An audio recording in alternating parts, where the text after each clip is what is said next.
On this week's episode of the Sports Mules, Fanatics somehow keeps getting worse.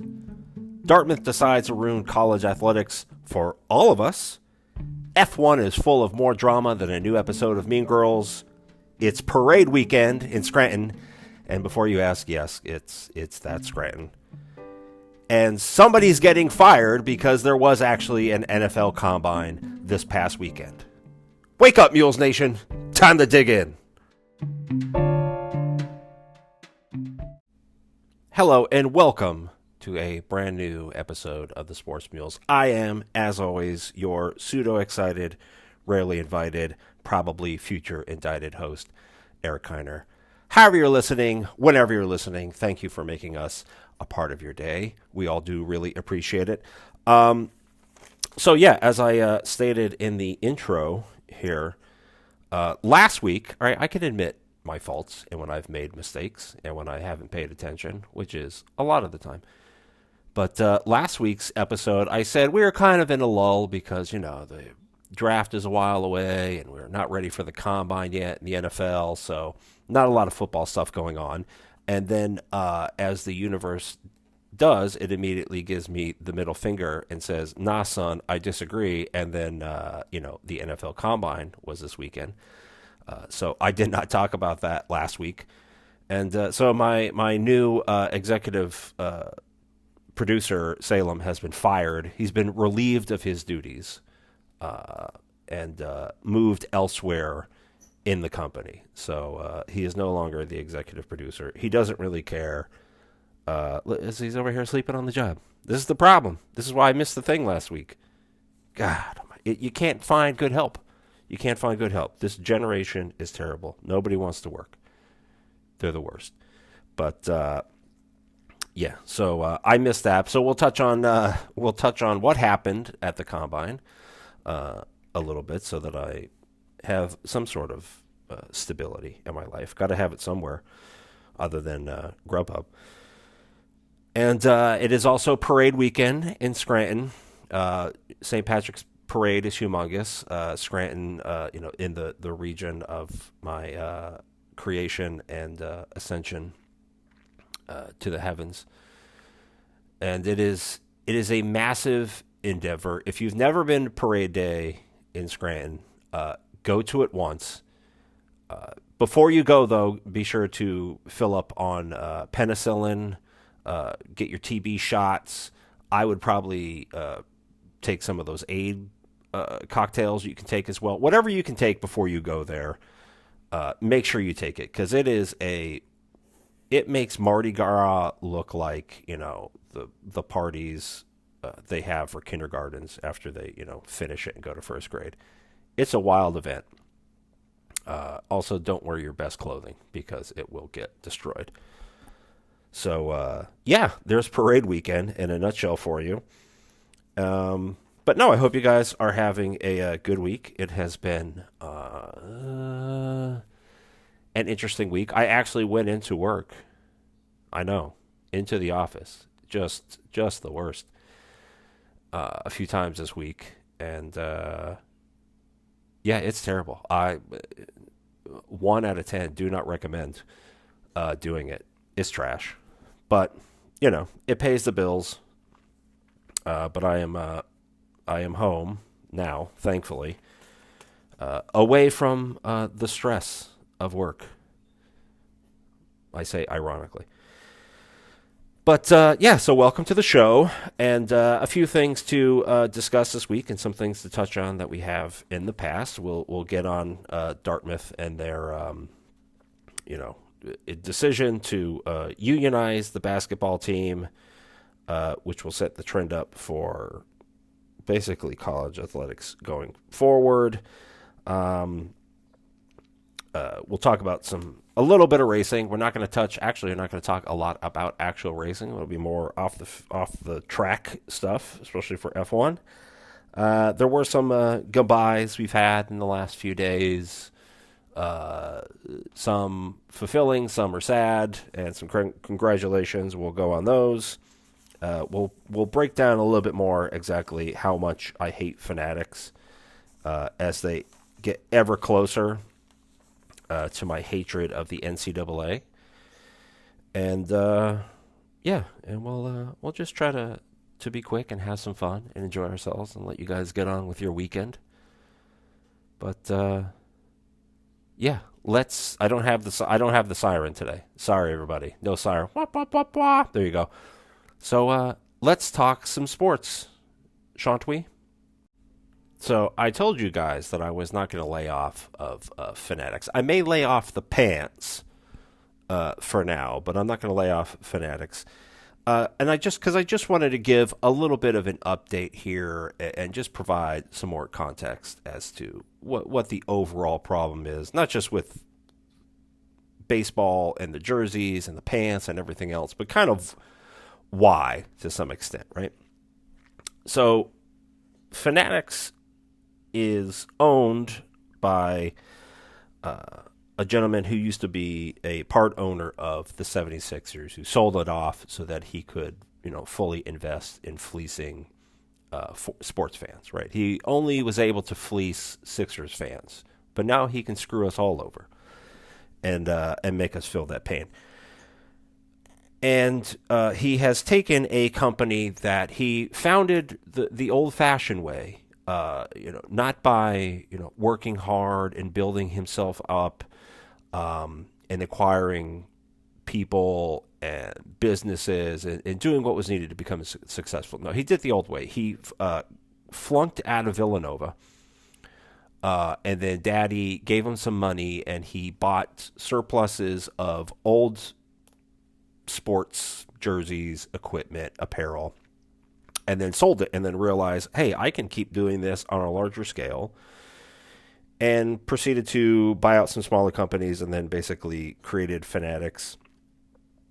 And then Fanatics was there able to take off, and because of his knowledge and kind of on the ins with a lot of other sports owners and commissioners, got himself into making some apparel for these leagues.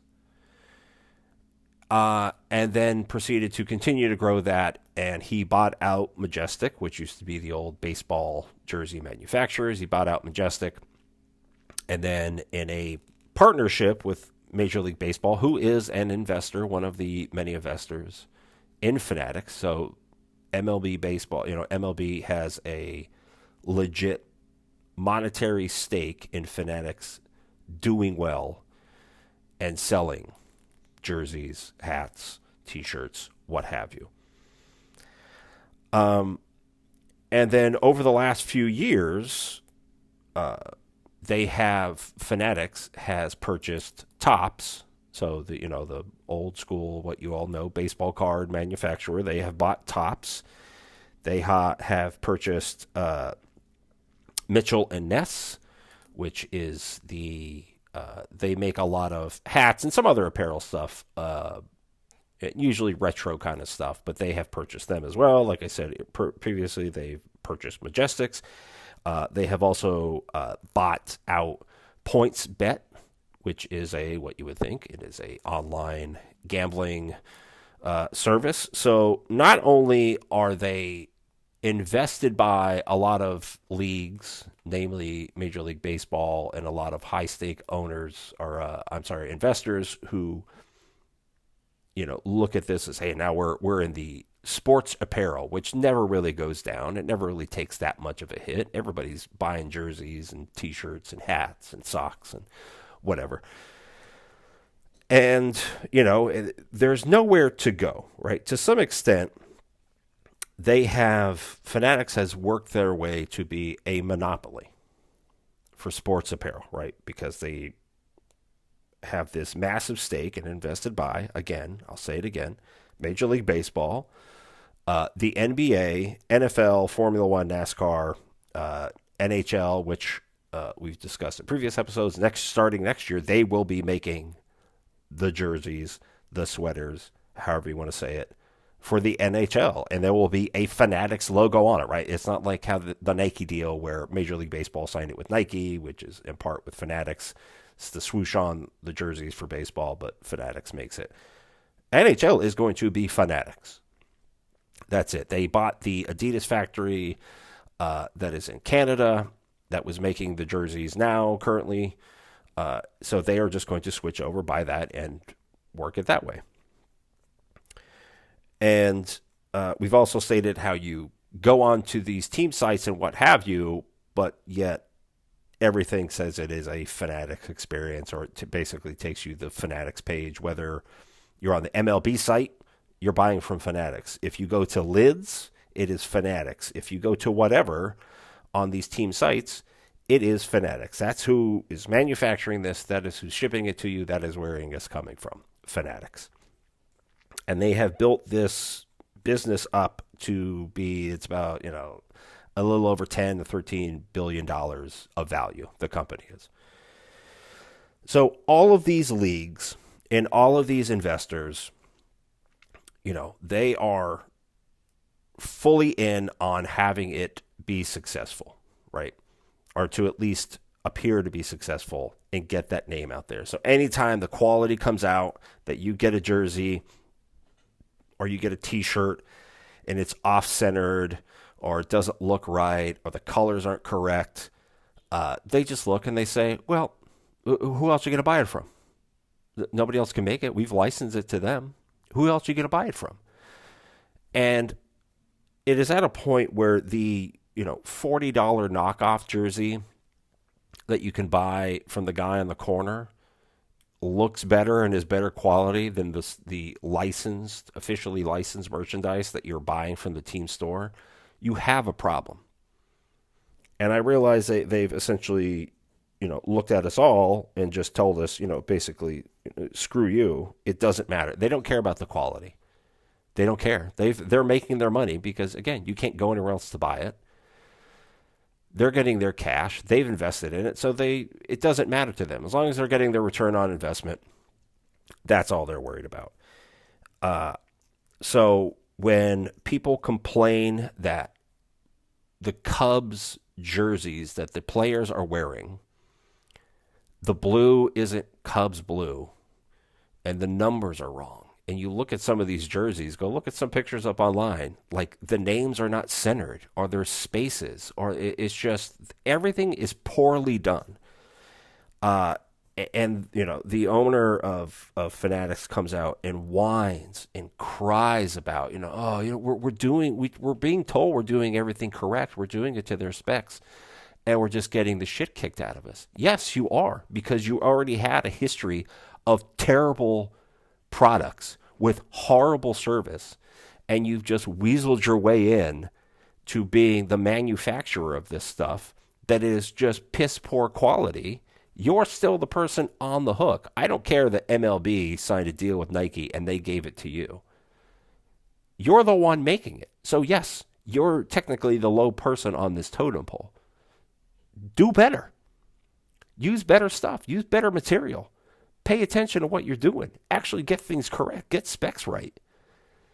Like, listen to your customers who they look at it and they go, our customers are Nike and Major League Baseball. Our customers are not Eric sitting at home. They don't care about you. They don't care about me. We're not who they're concerned about. Their money is coming from Major League Baseball. That's what they're concerned with. And so I don't know if these jerseys are going to get fixed anytime soon. But just be aware from now on, when you go to buy stuff for yourself, for loved ones, probably at this point now, probably for enemies would be the best way. When you're buying stuff, when that quality comes in and it is as low as can be and customer service is trash, now you have a better understanding as why. So the NFL Combine is a thing that actually happened. Not that I was fully aware of it until I was in the middle of watching it, saying, hey, is this from last year? And then I went, oh, no, wait, this is this year. Thanks, Salem. He has been dealt with. So everyone rest at ease. This program will be back to its poorly run manner as always. But so at the NFL Combine, I think, like many things in sports in general, this has lost some of its luster that it used to have, right? Before, it was something that we never really got to see. We just heard about it. And then it became this massive event that was promoted and televised, and it got big ratings. But in the last few years, it's kind of, I think the spectacle of it is still big, but I think the ratings of it have gone down, and the impact of it and the importance of the NFL Combine has been somewhat diminished. What used to be the thing that put yourself out there for the world to see finally, for these NFL teams to see, has gone back because for a lot of the top level draft picks, people who know they're probably going to go top 5, top 15, maybe even top 20, they don't participate in all the drills, all the exercises, if they even opt into it. A lot of them opt out now. So this year you have Caleb Williams and Marvin Harrison Jr., who showed up. They did a few things, and then they all kind of bounced because the team pro days or the school pro days are now what they set themselves up for, right? They're at home. They're with their trainers. They're with their coaches. This is what they've been working on for a long time.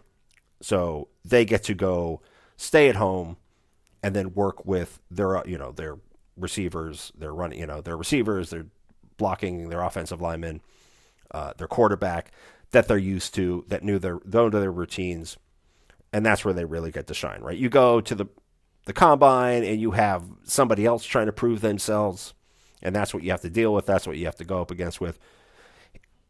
School pro days are a little more organized and condensed. So a lot of them opt for that. So the combine now is more for lower level guys to maybe raise their draft stock. People who were second or third rounds, maybe they get themselves into the first round, show up some eyes, go, ooh, hey, I wasn't expecting that. Really show up well, look like they're in shape, run a great 40, do great in the drills, have great interviews, have the great press interview that they get to do, and really show themselves as the professionals that they can be and that they want to be.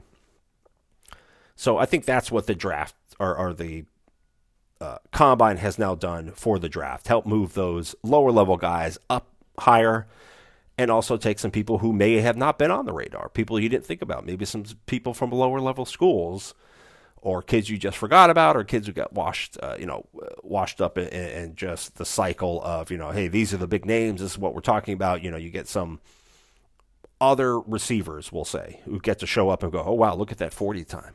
Oh, look at those ball skills. Like, that's what helps them out. And I think that's more what it's designed for now than it is for everybody to just come up and show what they can actually do. The drawback of the combine is that it can also hurt you. So if you are a perceived high-level draft pick, and this is why a lot of these guys decide to do their pro days instead, is that it can hurt you. You show up and you are bigger than what you were. You've enjoyed your break since the season ended, and enjoyed your Miller Lights. That stuff can show. If your 40 time isn't what people were expecting, that can hurt you. If you're stumbling in drills, if you go into these interviews with the teams one-on-one and your interview doesn't go great, those things can hurt you. Whether or not any of that, as we've seen over the years, if I'm not mistaken, the person who was, who lost in overtime of the Super Bowl this past season, their quarterback was literally the last person drafted. He did pretty good. Tom Brady, 199. His career was okay, right? So the draft isn't the end-all, be-all, but the combine itself can elevate you. If people haven't expected much from you, you come up here and you really show off what you can do. You can move yourself up. But it can also be a killer and set you back because you come here and you weren't what people expected, whether it's on the field or in the interview process. That can hurt you as well. At the end of the day, what you eventually do in your career is what really sets the standard, right? Where your draft pick is about money and about helping yourself out maybe long term, because if you're really high and you go to a bad team that's constantly run poorly, Bears, your career may be struggle bus no matter what you do. Whereas if you mid-level maybe fall back and you end up at an already good team, your career can be helped out in that because you just have better coaching, better training. You are in that winning culture from the beginning, and you get to exude that, and you learn from that, and you go on.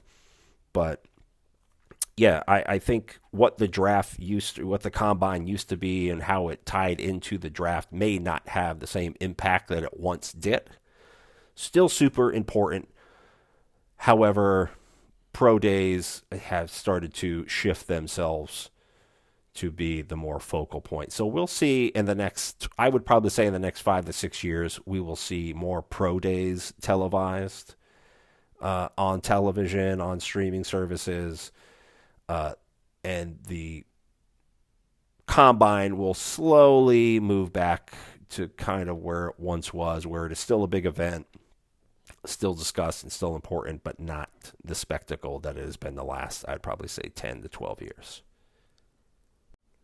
So before we proceed into the rest of the show, I just wanted to touch on Dartmouth basketball and them becoming a union for their players, which they've all voted on.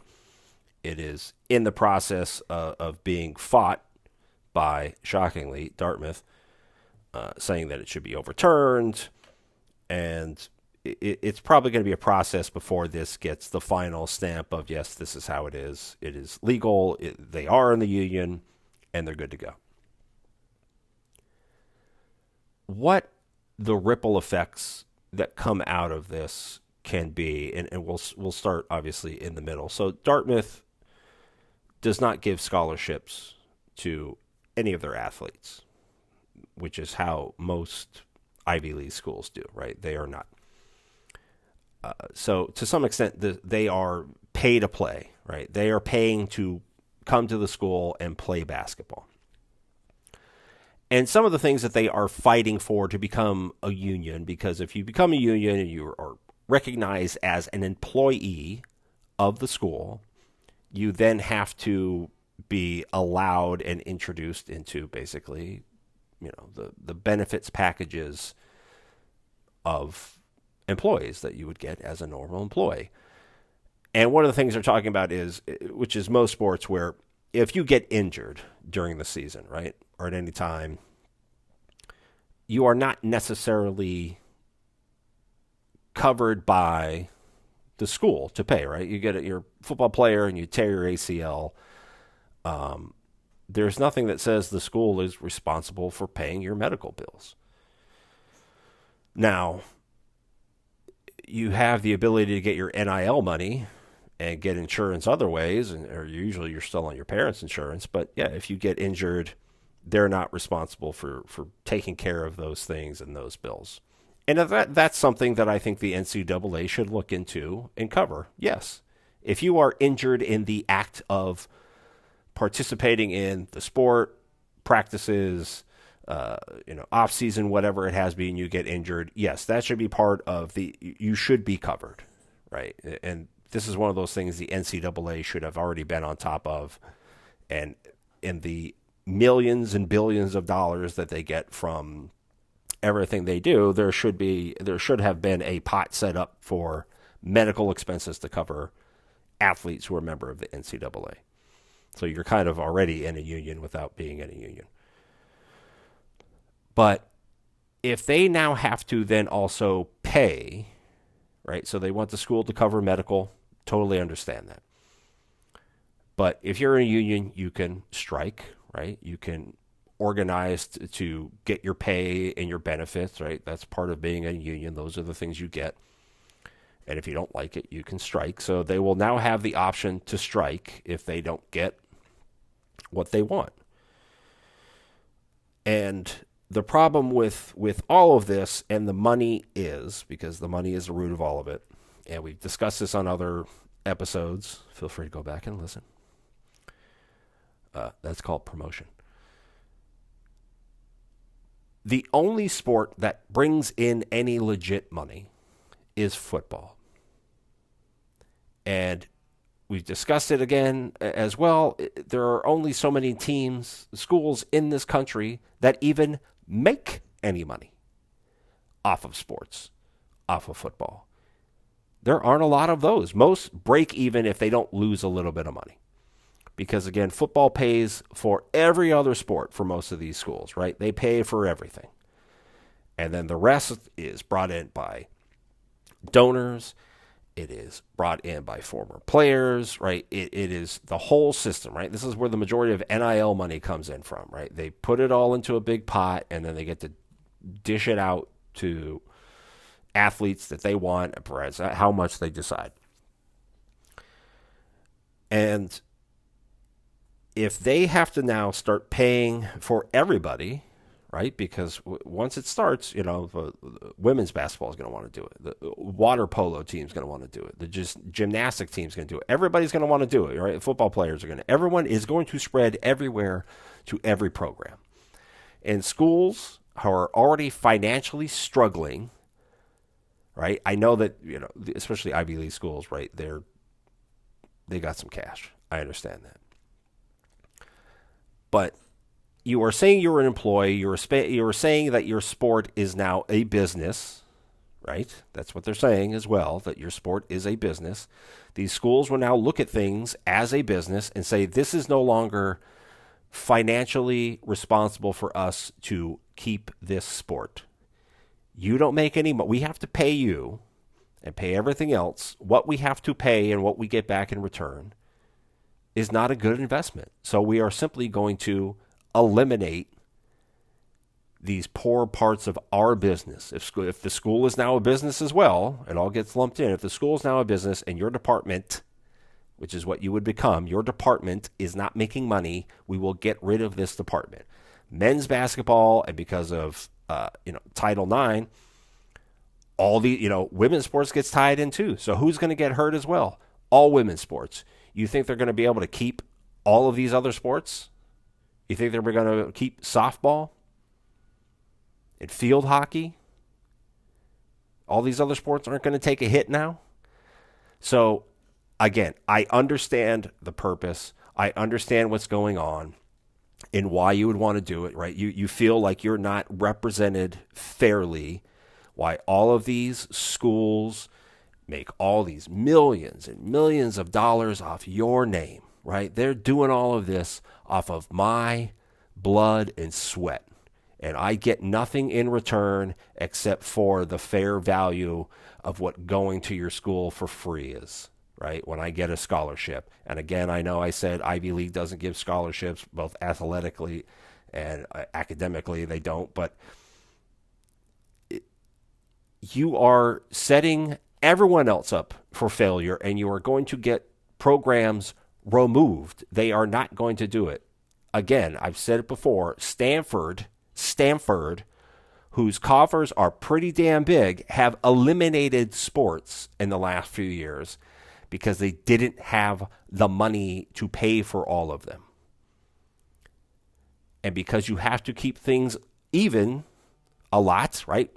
With Title IX, basically, if you get rid of a woman's sport or a man's sport, you almost have to get rid of the other one, whatever you got rid of. You got rid of a man's sport, you got to get rid of a woman's sport. You got rid of a woman's sport, you have to get rid of a man's sport, right? That's how things work. And again, should these schools and should the NCAA have been more proactive on all of this stuff and had a better plan? Absolutely. But as we all know, these schools don't really care, right? Their business is not running sports. Their business is running the school facility and making sure more people are coming here and making sure they get as many full pay people as possible. But their job is not basketball. Their job is not football. I know it seems that way, but it's really not. A lot of those things help get kids to the school or finance a lot of other buildings, but that's not their main thing. So you needed representation. You feel you were being scammed and taken out of something. Again, something that you didn't have to be a part of. Nobody says you have to play sports. Nobody said you had to be a part of this team. So are there things that should have been better? Yes. Are there things that still need to improve? Absolutely. But you are setting everyone up on a horrible, slippery slope just because you felt you weren't being represented properly. Sometimes you have to take a step back and look at the big picture and not what's just going on this week. Welcome to the Paddock. It's that part of the episode where I get to talk about what I really want to talk about. Well, it's my show, so technically it's all what I want to talk about. But anyway, just go with the flow. So, full race weekend we have here, right? NASCAR is in Phoenix as they're still on their West Coast swing for their, late winter, early spring, kind of staying in places where it's still warm. Indy season starts this weekend. They're in St. Pete, so that's always a great time. F1 is in Saudi Arabia this week on Saturday. So the reason this week is Saturday as well is because Ramadan starts on Sunday, so they move it up so that everybody can go out and enjoy themselves. And that was why last week was Saturday as well, because, you got to have your full week. So there you go. There's your legal logistics explanation for this week. And I was super close last week on my podium. I had Max, obviously, and then I had Charles in second, and then I had Carlos at P3, and I was off by one. Perez moved up there. Congratulations to him. The most boring race in the history of the world. Max could have literally stopped for a smoke break and still won comfortably. I mean, he won the race by 22 seconds. And 22 seconds in Formula One is like a country mile. Like, go watch some videos of him finishing and then how long 22 seconds is before the next guy comes across. Oh boy, this is going to be a long-ass season. But to keep up with that, so I'll give you my podium place for this week. I'm going to go with Max. I know, shocker. And then I'm going to go Checo. I'm going to go Perez P2 again, and then I'm going to go George Russell for P3. Carlos Sainz is out this week. Mild appendicitis. That makes driving F1 cars a little bit different. So he'll be out at least this week. So speedy recovery to him. Hope everything goes well with his surgery. Oliver Behrman, I hope I'm saying that correctly. He's British, so God only knows. Will be filling in for him. So congratulations to that young man. Gets to get to live his dream out and race Formula One for Ferrari too. I mean, what else can you ask for? And then last week's constructor, I was also super close. I said Red Bull, Ferrari, Mercedes, and Aston Martin. Aston Martin is currently in fifth. McLaren is in fourth in the constructors. So kind of, I was close. So week one, give me that one. I'm going to say this is probably going to stay the same way, our top five. I'm still going to go with that, and we'll see how I do on my podium picks. That's the normal stuff for Formula One, right? Normal race week. That's the normal stuff. The off the track has been the interesting part this week by itself. There's been a lot of things going on in the last couple weeks. Hamilton signs his deal with Mercedes to say 24 and 25, and then during the summer goes no thanks and says next year he's going to go to Ferrari. Christian Horner drama, not only with being investigated by Red Bull for being inappropriate with a fellow employee and just being a general tyrant at work, but he has also been getting it into Jos Verstappen, Max's father, and to some extent Max. Max and his father are obviously super tight and have not been very forthcoming with their support of Christian with all of his issues. I won't get into everything he's been done. Feel free to look it up and look at the WhatsApp text messages and pictures I will warn you, not safe for work, so be prepared. But all of this has led to some of the talk of Max maybe going to Mercedes next year, which then leads to a bunch of different, scenarios happening and chaos going on. And then again, there was also some people who want Chris Horner out at Red Bull. Their future partner Ford is one of them, saying that they are not happy with it. The Verstappens are not happy with it, saying that if he stays there, it is basically going to implode. And there's been other stories that if after this season, whether Max stays or not, there may be mass exodus of the other parts of the team. And then there's also talk of Christian Horner is trying to basically buy or become a majority shareholder of the Red Bull Technologies, which is essentially what the offshoot of the F1 team is, and separate it from Red Bull itself, the drink, where, they just have a deal where it is name, we're connected in sponsorship and whatever, but it's basically its own team. So that's been going on, but all of this has led to that kind of craziness, along with all the Christian Horner stuff that's happened as well. And for those of you who don't know, he is married to a Spice Girl. And then last week's race, Yuki Tsunoda tried to basically kill his teammate Daniel Ricciardo at the end of the race because the team said to let Daniel pass him. He wasn't happy with it. And then when the race was over, tried to slam into him. So some things going on. Happy times at Visa, Cash App, Red Bull. Brought to you by what's the thirst quencher from? Thirst quencher from Idiocracy. Anyway, it's what plants crave. So there's some great drama there. Nothing like two teammates trying to kill each other. Speaking of teammates trying to kill each other, so Alpine basically had 90% of their staff quit after last week's race. Most of the engineering technical staff said, we'll see you guys later. Enjoy the rest of the season. The team is not good. The car is not good. You have two very, very good and capable drivers just driving around in these total shit boxes who they don't like each other. The organization itself seems to be in disarray. And it's unbelievable that you would have all of this time and all this money and still produce a car that goes around like a cinder block. It's overweight. It has no power. Essentially, if I designed a car, that's what they're driving. So my bad. And then, the absolute icing on the cake.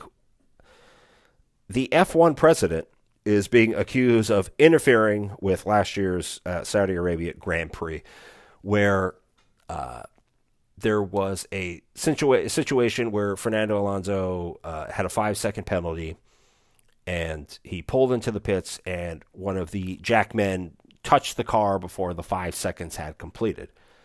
And technically, that's starting work on a car beforehand, before you're supposed to. So to which they were given a 10-second penalty that was enforced. So Fernando finished third, but because of the penalty, he got moved back to fourth.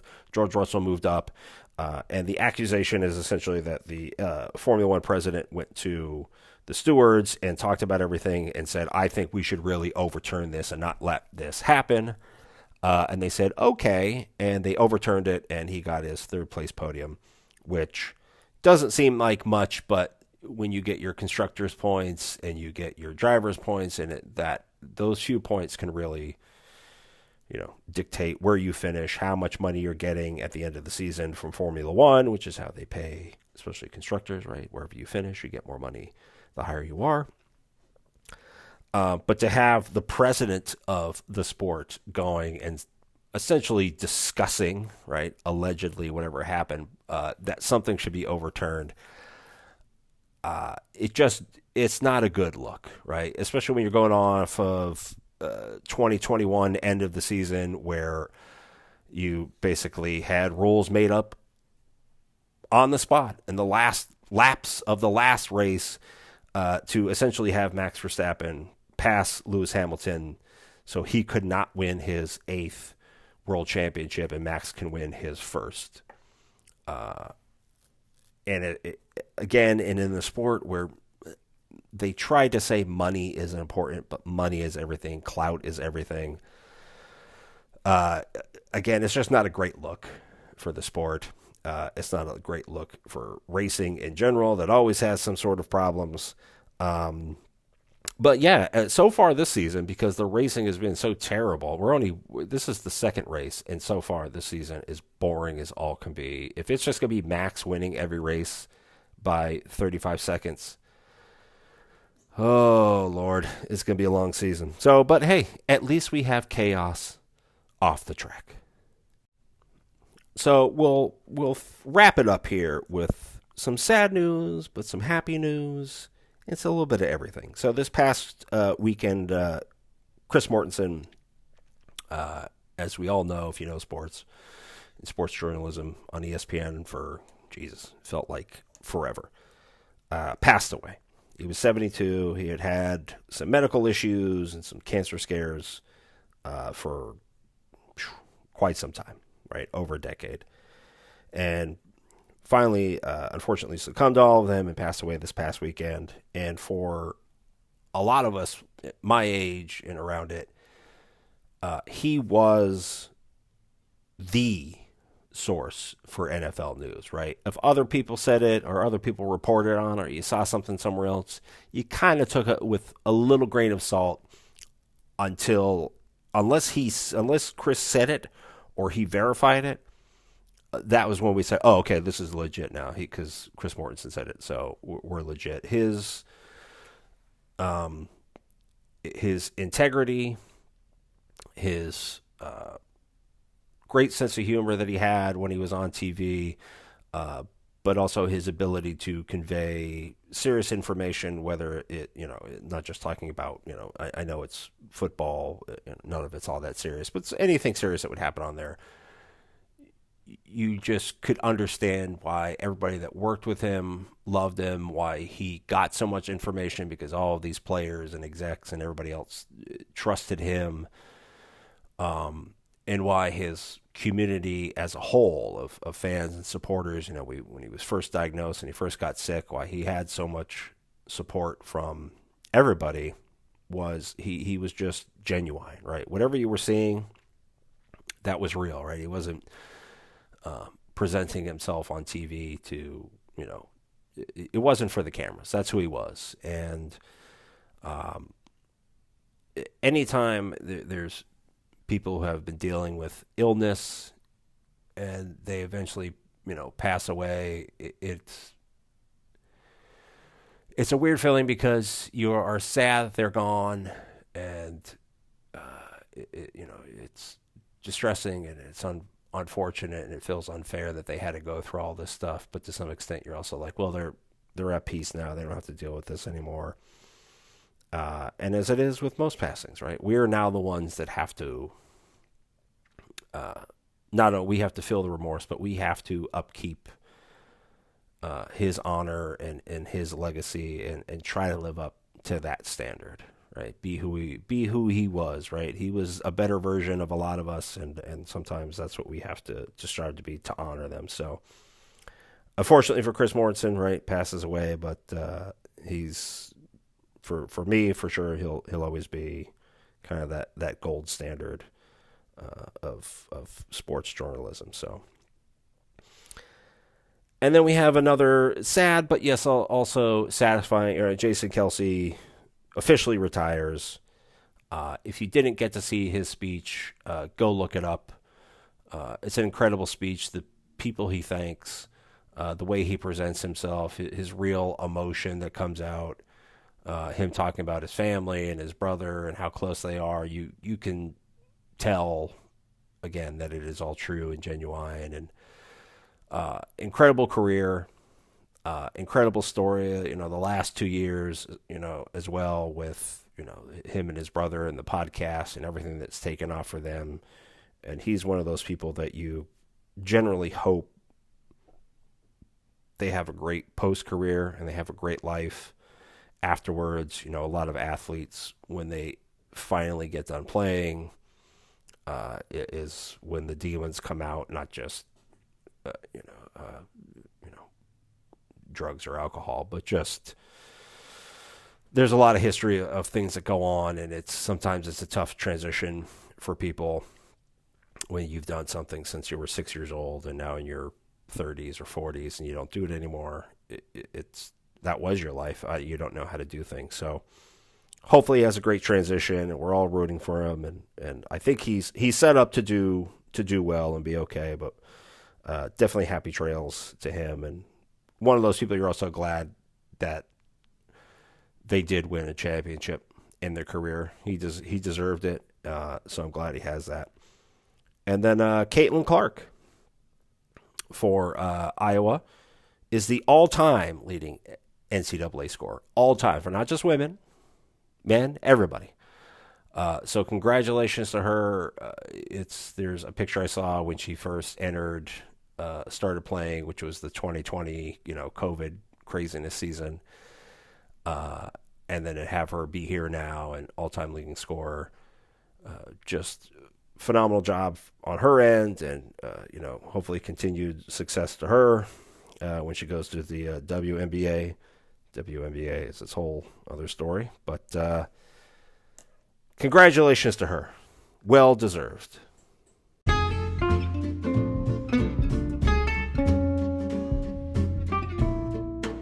Well, that's it for this week's episode, boys and girls. I hope you guys enjoyed it 2/3 as much as I enjoyed making it, which would make it half as much as I thought I would like.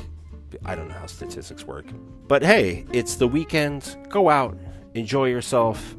If you're going to parade day, make sure, start hydrating now. Get some galoshes, maybe some tearaway stripper pants, and just prepare yourself for the pure carnage that's going to come. And if you need to get into one of the bars and they're giving you a hard time, just you can give them a joke. Just be like, hey, what do you call an Irish spider? All right, it's a Patty Longleggers. You're welcome, America. But go out, have fun, hang out with some friends and some loved ones. Just enjoy your time as much as you enjoy your time with me. But until next time, dig in, go Mules.